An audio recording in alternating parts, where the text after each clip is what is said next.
guy in the blue? Barely. I don't have my glasses on. Well, don't worry. I'll stand I up can read there. that. Fine. That'll give you a hint. Really want you to give him the resume and whatever, but please give him an Yeah, opportunity to I'm gonna ask questions. spend some time talking a little bit about who I am and why it is I'm actually running for the United States Senate, and then I'll answer any questions anyone has on any particular issue. And I won't give you a maybe answer. I will give you definitive yes and no, and I'll tell you why. But first of all, I was actually born in Connecticut. I was born in New Haven, but I didn't, grow up in the state. I mainly grew up in the city in Florida, out in California. Although I moved back to Connecticut, I've been here since late 2004, and I have no intention of leaving unless they raise the income tax high enough, and I don't win. Then I might have no choice. But I grew up in California. I went to college in California. I actually went to UC Berkeley. And speaking about Ronald Reagan, someone spoke earlier, I actually had a life-size poster of Ronald Reagan in my dorm room. Which did not win me any points. Well, that's my George When I brought girls up cutout. there. Sometimes it killed the mood. But anyway, so I graduated from college, and I started working in the investment industry. I worked for a couple of small firms, and ultimately I got a job at a major wirehouse firm that recently went bankrupt. But, I worked retail, right? A lot of people on Wall Street work with institutions, which means they're working with people who are investing other people's money. I always worked with individuals who are investing their own money, and so I'm particularly careful with it because I know how important it is to people when they're investing their own money. And when I first started, I really didn't like the culture of the firm because I thought that the individual investor was not being given a fair shake. I thought that in many cases they were just, given a lot of bad advice, that they were being sold things that the firm wanted to sell, not because it was in the investor's interest, but because it was in their interest. And I just didn't like what I was being told to do, and I didn't like that environment. So I ultimately left, and I went into business for myself because I wanted to recommend the types of investments that I thought were in the best interest of my clients. And shortly after I went off on my own, we began a episode, the internet mania, the stock market bubble. And as soon as I saw what was going on, and I saw all these .com stocks and the craze that was there, people were talking about a new era, and to me it just was a bunch of nonsense. And I knew that this was going to end in tears, that a lot of people were going to lose a lot of money. And so I started out really just cold calling people on a telephone. I was buying leads, and I spent my days, and I was working 12-hour days, 14-hour days. Trying to warn as many people as I could that they need to sell these stocks. That they had to sell their tech stocks, they had to dump their internet stocks. And it wasn't easy because nobody wanted to hear that message. Everybody was getting rich easy. Everybody loved these stocks. Telling them that these stocks were going to go down, I had argument after argument. And of course, the easy thing would have been just to recommend an internet stock, to give the people what they wanted. But I knew what they wanted was wrong. And so I was willing to spend the time to educate them so that they could understand what they needed, and not just give them what they wanted. Of course, a lot of my friends at the time were making a lot more money than me because it was very easy to make money in the 90s because people bought anything.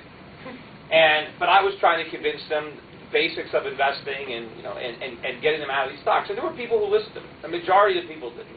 But I started building a business one client at a time. I was working out of my living room in my one-bedroom apartment. And ultimately, I was proven correct because the NASDAQ burst.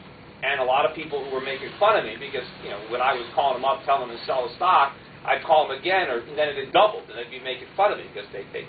But when the whole thing burst, I had a lot of credibility with a lot of people that I've been calling. And a lot of the clients that I had sent me more money. A lot of the people who ignored me when I was warning, they remembered, yeah, you were right. Or if they didn't remember, I made a point to tell them. and so my business really started to grow. And even in 2000, in January of 2000, I had no stockbrokers working for me. I was still a one-man shop. I had maybe 2 operational people helping me, like a secretary and a receptionist. But it was just me. Right? That was 10 years ago. Right? Now, 10 years later, I've got over 100 employees. I think 60, 70 of them are brokers. The rest are support people. I've got offices in 6 offices. I got 2 in California, 1 in Newport Beach, and 1 in Los Angeles. I got an office in Florida in Palm Beach. I've got 1 in Scottsdale, Arizona. I have an office in Manhattan. And my headquarters are here in Westport. And I've got maybe 15,000 customers. over $2 billion in assets. I'm doing money management. I have an investment banking division. And all of this started from, my one-bedroom apartment, just me. And, the interesting thing is the industry that I work in, right, the financial service industry, is so regulated. And there were a lot of regulations when I started, but I was still able to get by.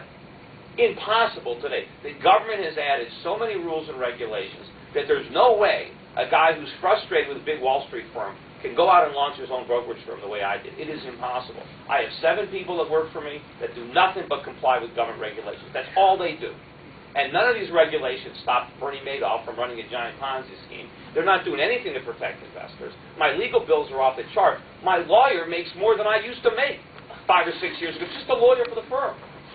And all this is because of all the new rules and regulations that didn't even exist when I got started, but that exist now. And you know what? More are coming.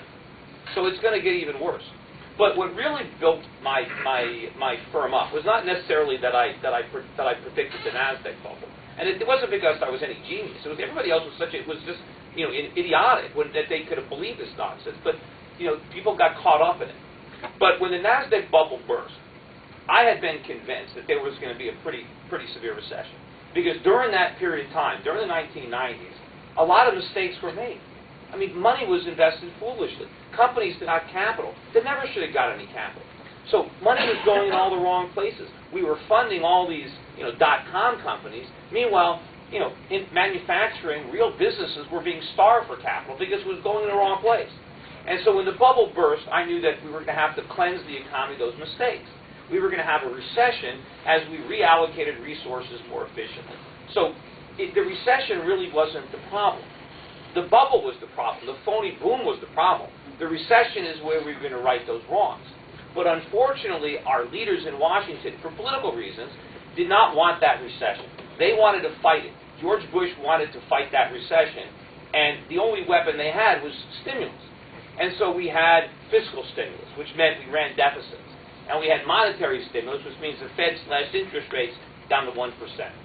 That was the problem, because that stimulus created the housing bubble, created a mania that was even bigger than the stock market mania. And I saw this from the beginning. And early on, back in 2002, when they first started it, I was criticizing it. I knew that what the government was doing was wrong, that what the economy needed was not more government, but less government, and that keeping interest rates low was the problem, because it was interest rates that were too low. It was Alan Greenspan's easy monetary policy during the 1990s that fueled the stock market bubble. Now I knew he was making the same mistake, and I knew the housing bubble was going to be bigger, because the housing bubble involved leverage. So I knew when the housing bubble burst, it wasn't just people who bought houses that would lose money. It was all the people that loaned them the money. It was all the financial institutions. It was giant companies that insured the mortgages, like Freddie and Fannie. So I knew a major disaster was coming as a result of that. And by 2004, I thought it was off the charts, and I really started trying to warn people. I started writing a lot of op-eds in local newspapers and national newspapers, explaining the situation. And I decided to write a book. And my initial book was going to be just about the coming American nightmare. And I was going to explain what was going to happen to the housing market and to our economy as that bubble burst. And I correctly identified the problem was that interest rates were too low. I was saying that Greenspan had made a mistake, that he shouldn't have put interest rates so low, he shouldn't have kept them there, that it was fueling a housing bubble, and that all the lending standards had been tossed aside because of government pressures and the moral hazards of government agencies like Freddie and Fannie. And I was imploring on the Fed to raise interest rates. I was writing that they needed to do that, but they wouldn't listen to me. So I was going to write this book. And I later decided to write a more broader book on the economy. So I wrote this book called Crash Proof: How to Profit from the Coming Economic Collapse. And I wrote most of it in mid-2005 to mid-2006. And it takes about 9 months, really. By the time you finish a book, it takes about 9 months before it actually